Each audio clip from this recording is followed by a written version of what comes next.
Okay, guys, today I want to cover one of the games from my recent match with Coolthing. Um, this was another match. I'd played him a few matches before, and seemed like things have been going my way.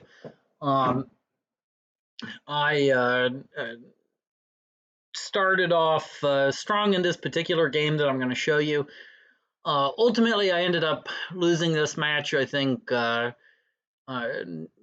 3-2 went in Coolthing's favor. Could be 4-2 if you count one game where I disconnected after like the first 10 moves. But I don't count it.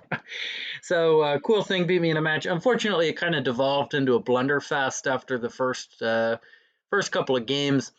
But this first game I played pretty nicely, and I had some interesting ideas to show, so I thought I would show it. So we started off with traditional sort of four pawns. This is what's played nowadays. I go e4, heading for a sheik, and we see Coolthing playing the two pawns up to head into Sayyal.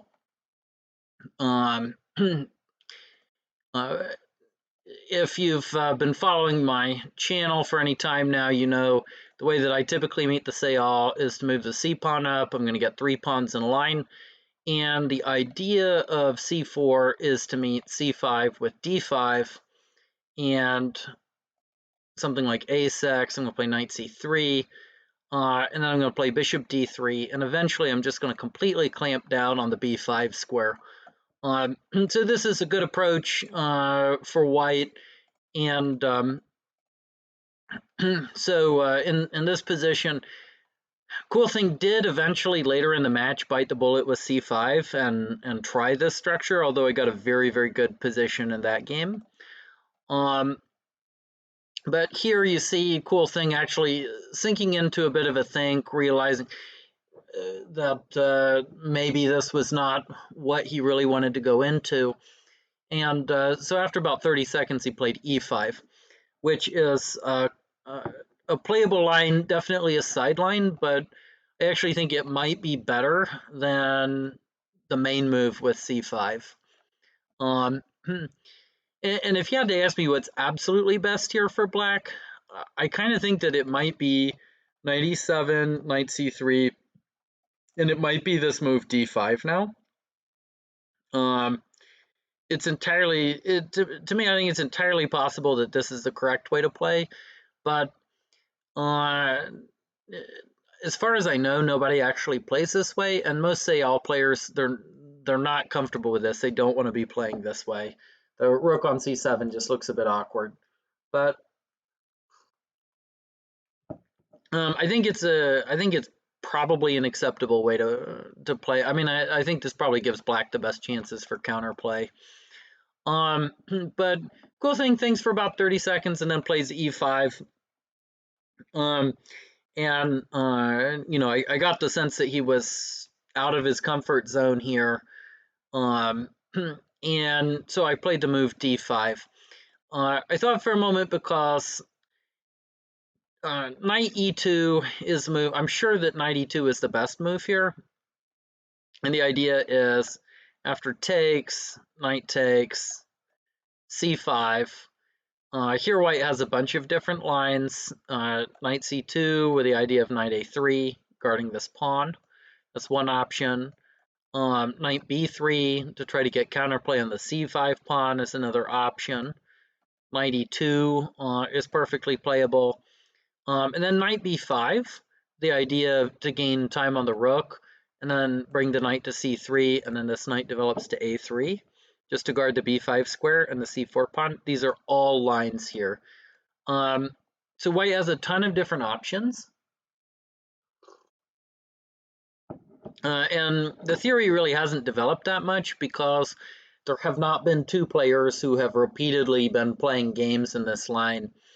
And with white having so many different options, it's really hard.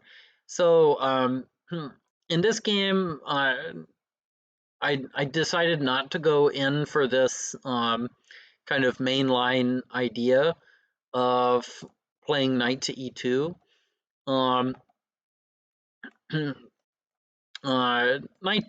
Knight to e2, although I think it's the best move, I also think d5 is a really practical way to play, and if black does not know what black's doing, he can get in a lot of hot water.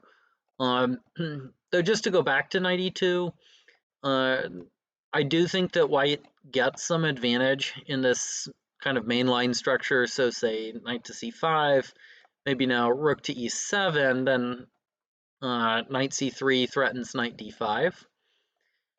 So maybe rook d7, although this looks kind of uncomfortable. Knight c3, a6, knight a3. Persian comes up to control the e5 or the d5 square, and then white plays bishop d3. So white has a very nice clamp on the b5 square, and also it's hard for black to make the f5 break. And white has a pretty nice space advantage here. You know, the advantage isn't like 100% because white still has to figure out how to develop the elephant stuck on c1. That's the disadvantage of playing the lines with the knight coming out to a3. Probably, you know, white might have to go knight c2 and bishop a3. Or white might drop Fursan back, throw in the elephant, or white might play b3 and then just develop the rook out this way. So there's a bunch of different plans for white, and I think that white gets a nice edge in these lines. And knight e2 is probably best, but d5 is tricky if black doesn't know what he's doing, and black can get into a lot of trouble really fast, and that's what happened in this game. So black right away makes his first mistake, which is c takes d5. So it looks tempting to open the c file, but the problem for black is that after I play c takes d5, now I'm just going to play knight c3, and there's nothing for black to attack down the c file. The b2 pawn just defends everything. The elephant is stuck. It can't escape out this way. And black can end up in a position where he has very, very little counterplay. And white just dominates the board, which is what happens in this game. So if black wants to have any active play, c takes d5 is the wrong way to go. The line here is to play bishop a6, attacking the pawn on c4. And then after b3, black has a number of different options, but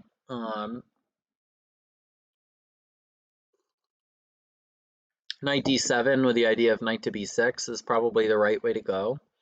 White has to be a little careful about the pawn, so white doesn't get to play the active knight c3, because then black is just going knight b6, and the elephant is going to destroy this structure. So white then has to play knight to d2, which is a little bit less active. And here black can, among other things, double on the c file. So now when black takes, there's going to be an opportunity to come into the c2 square. So that's one way to play. Rook on a to c8 isn't the only move. Black can also continue to play just sort of normally with knight to b6. So after d5, bishop to a6 is the right way to play, and black will get enough counterplay there. But after c takes d5, which is what I was hoping for, now white has a very easy plan. So we can see how the game continued. Knight c3, the knight might be coming into b5, so black plays a6, which is a useful move to gain space anyway. I play bishop d3 just to clamp down on the f5 square and then also keeping control of b5. Black plays b6. It's just logical. Black is trying to gain space on the Shah side, and I just develop normally. Rook b8. Again, black is hoping for some counterplay with the pawn coming up to b5. But here I play a very key move, and this is the move that gives white a clear advantage in this position, which is bishop to b5. Um, the point of this move is just to stop black from getting counterplay with b5. So you can see, for instance, after something more simple like king d2, black will play b5. Now the pawn to b4 is an idea, and then knight b6, knight c4 is an idea. So for instance, I might play pawn to b3, um, and now black is going to have some options like maybe knight to c5, and then followed by pawn to b4. And so black is going to get enough counterplay, and black is fine here. Well, I guess knight to c5 right away. Maybe it runs into bishop a3, but even then, just knight goes back, and now b4 is threatened with this fork. So black's going to have good counterplay. Yeah, ironically, maybe white doesn't have anything better than just to play bishop to c1 here. So, yeah, white never wants to play b4 because then knight to b6 and knight c4 is going to be a huge problem. So, so after rook b8, threatening b5, note black couldn't play b5 right away because then I have takes, knight takes b5, hitting the rook over, and then knight c3, just guarding everything, and white has 2 extra pawns on the Shah side for the elephant. So this is probably winning for white in that line. So rook to b8, idea is b5, and now white plays bishop to b5 just to stop it. Black takes, that's definitely the best move. I mean, knight to c5, it just runs into bishop a3, and black doesn't gain anything there. So black takes, knight takes b5, rook c to b7, rook to c5, then I just play knight c3, and then I play bishop a3, I can scare this rook away. And in fact, black has to be really careful here. So for instance, a move like f5 could run into bishop a3, rook c4, maybe here just b3, and now the rook has to go to this very awkward b4 square, where looks like eventually the rook might end up getting trapped, particularly knight to a7 followed by knight c6 with a triple fork is going to be a major, major headache for black. So,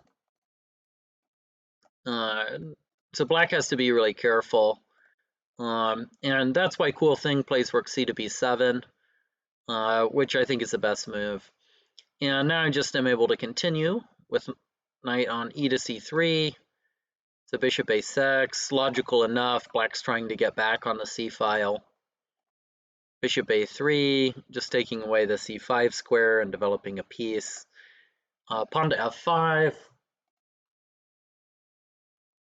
G3 is just a useful move, so I'm stopping any idea of f4. But if we think strategically about white's game, I have now improved the Shah side probably to the maximum extent that I'm going to be able to do so, at least for now. I don't have any way to break through. The c6 square looks really good, but rook c1 followed by doubling and trying to get to c6, black is going to be able to play something like knight over and Furzan up to control the c6 point. So I don't have any way to break through on the Shah side. So I need to now turn my attention to the Furzan side. You'll notice that black's coordination with his rooks is not ideal for coming back over to the Furzan side for defense. The rook on b7 will eventually be able to come over after like knight f6, but the rook on b8 is not going to be able to come to the Furzan side. There are just too many pieces along the back rank that are in the way. So I play g3, and my long-term goal here will be to play something like king d2, bring a rook to f1 maybe, and then at the right moment maybe play takes, and f4, try to induce black to play e4, and I have h3 and g4. So I know that's a lot of arrows, but the basic idea is that I'm going to attack on the Fursan side since black doesn't have any way to get his rooks over there to defend. So knight on g to f6, I play pawn to h3, just gaining space, and I'm also preventing any kind of takes, knight g4 ideas that, you know, just in case they were to ever get annoying. But my main idea is I'm getting ready to play the g4 break at some point after e takes and f4. So pawn to h5, black's just trying to stop this. And then also black is trying to develop the Fursan, or not the Fursan, the elephant that's sitting on f8. King d2, I'm just connecting the rooks. King to e7. Black has to hold the d6 pawn in order to develop the elephant. So that is what black is doing. But now I have the ideal moment to strike on the Fursan side. So if you notice, the knight on d7 is completely stuck. Black has put pieces on every square that it could possibly move to, except c5, which I control with the elephant. So the knight on d7 is stuck, no way to move it, and then the king is now also in the way. So these rooks are not going to be able to get over to the Fursan side in time. So that is why I took this moment to strike. So I'm going to try to open up the Fursan side to the maximum possible amount. So I play e takes, g takes, and f4. And black plays bishop h6, which is a decent move because if pawn to e4, then I have knight back to d4. So I hit this pawn, but then I also have the idea of knight c6 check with this nasty fork. So, so black can't play pawn to e4 and just has to continue developing. But after bishop h6, now the f5 pawn continues to be weak. So I just go ahead and pile up on it, rook on a to f1, threatening to play f takes and then come in to f5. So black plays e takes, which is really the only logical reaction to this. Again, e4 is just met by knight d4. So I have two choices here. I can either play g takes, or I can play Fursan takes. And I had to look at both. So I played g takes in the game, and my idea is just to keep control over these squares. And what I saw in the game was that I could play after Fursan over, I could play rook over, then after rook g8, I have this move rook to g5 with the idea of doubling on the g file. And I like this option. It takes advantage of the weak pawn on f5. So I went with this option. The other option is that I can play Fursan takes, and after bishop takes, rook takes, then I'm going to come through and win the f5 pawn. And I like this too, but I didn't think it was as decisive in my favor because black at least now gets a little bit of active play with something like knight to e5. Now after maybe like rook takes f5,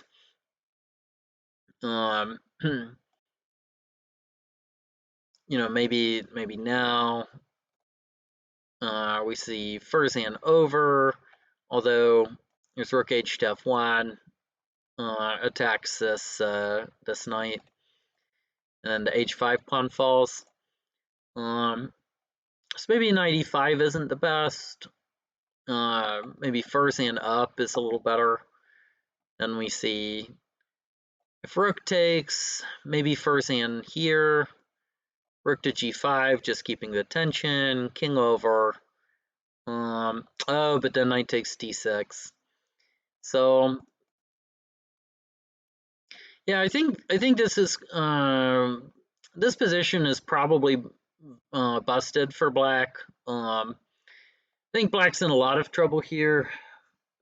Maybe knight to e5 is a way to try to hold on. That's probably the best that black can do, at least just defending the first hand. With the rooks over, kind of in passive positions, it's very, very tough for black. So, yeah, the first hand sacrifice in order to gain the f5 pawn looks really nice, and it's possible that that was a better way to play. But I played g takes in the game, and again, my idea was just to control the e5 square, so I'm preventing all counterplay by this knight, and I'm getting ready to come in with a rook. And my idea was just first hand over, rook over here, and then rook g5. And I like this a lot. So black plays rook on b to b8, and this ends up probably being just a decisive mistake, because now this e5 pawn is gone, so I have the opportunity to play knight d4, and I'm threatening this. Knight takes f5, which forks king and elephant. And then I'm also threatening knight to c6 check.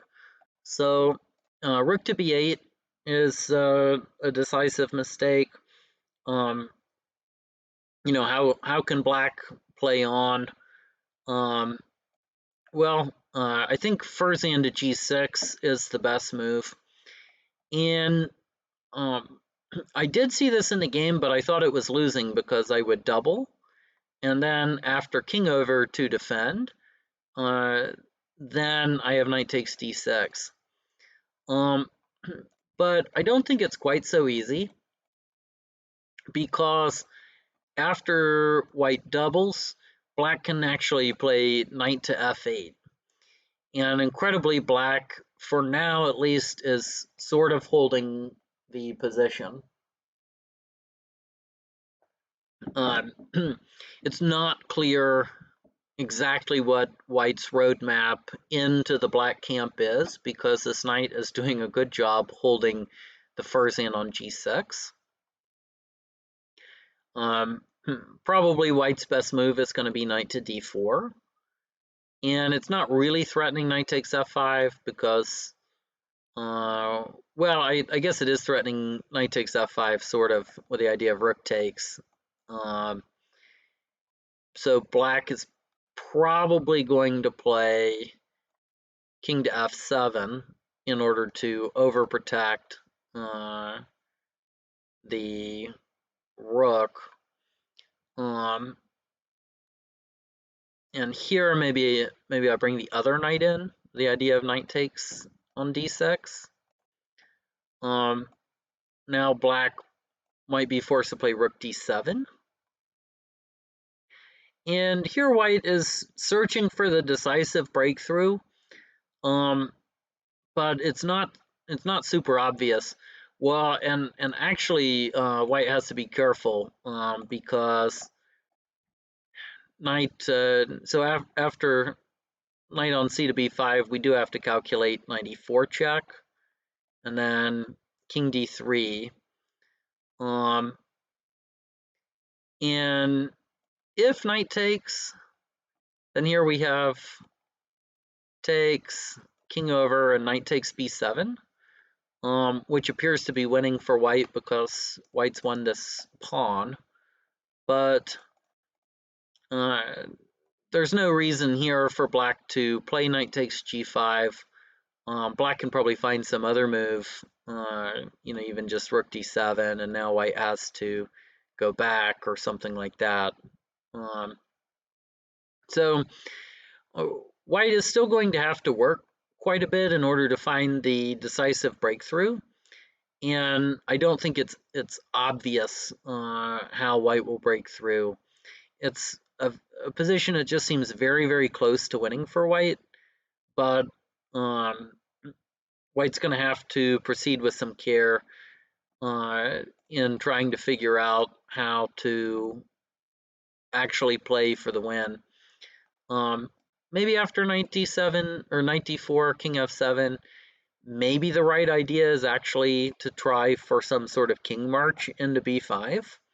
That would have been pretty crazy and would have been a really interesting way to see this game develop. Um, but the reality is black just after rook g5, black has to play super precisely in order to try to keep holding. And I got lucky in that Coolthing cracked under the pressure here, and after rook on b to b8, knight d4, now white's winning. So black throws in elephant takes with check, and then f takes f4, rook on b to e8.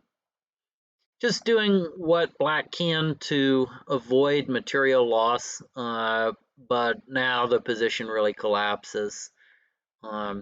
So these the rook and the fursan are forked, so rook e to f8. Now I just play rook on f to g1. Well, and then after bishop c4, then I was able to snap off this bishop. So that's just some time trouble. And you know, at this point, it's pretty close to. Well, at this point, it's resignable. So I was able to just continue to bring the pieces in. So at this point, I have a fursan, an elephant, and 2 pawns. So I was able to just kind of continue to crack the defenses here, and then after knight takes g8, black resigned. So this was a good game for me. I think the moral of the story, just looking at this, e5 is definitely a move. It's probably I tend to think it's probably a little better than the main line with c5. And this other idea of 97 followed by d5 is just pretty unexplored. There just haven't been a lot of games with that. And then after e5, knight e2 is the main line, but I played the sideline with d5. And after c takes and c takes, at this point, white actually has a very just nice edge. And the thematic idea that I played was bishop to b5, and this is what gives white the dominating position. And then after this exchange, now we just see the black rooks are bundled up on the wrong side of the board, and after I develop, I have a nice attack on the fursan side. So that's what happened in this game. I think you know, things would have turned out much differently if we'd seen bishop to a6, which is a correct move.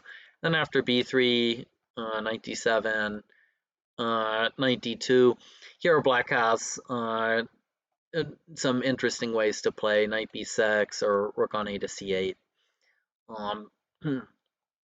But as it was, I was able to get a nice advantage and convert it. So thank you all. I'll see you in the next video.